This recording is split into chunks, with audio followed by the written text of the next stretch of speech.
The Great Emu War, when birds defeated Australia's military. In 1932, Australia declared war on birds and lost. After World War I, Australian veterans turned farmers faced a crisis when 20,000 emus invaded their wheat fields in Western Australia. These weren't ordinary birds, standing nearly 7 feet tall and capable of sprinting at 30 mph. They were destroying crops and fences during a severe economic depression. The desperate farmers convinced the government to send in the military. Major Meredith arrived with 2 soldiers, 2 Lewis machine guns, and 10,000 rounds of ammunition to solve the emu problem. What followed was a comedy of errors. The birds scattered at the first shots, divided into small groups, and proved incredibly resilient, even taking multiple bullets without stopping. After several embarrassing attempts, journalists mockingly dubbed it the Great Emu War. The final tally?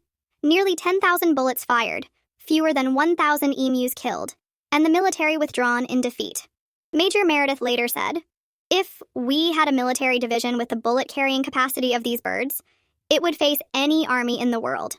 Australia eventually solved the problem with a bounty system, not bullets. But the Great Emu War remains one of history's most bizarre military failures, proving that sometimes nature has the last laugh. Want the full ridiculous story of Australia's war against birds? Watch our complete video in the description below.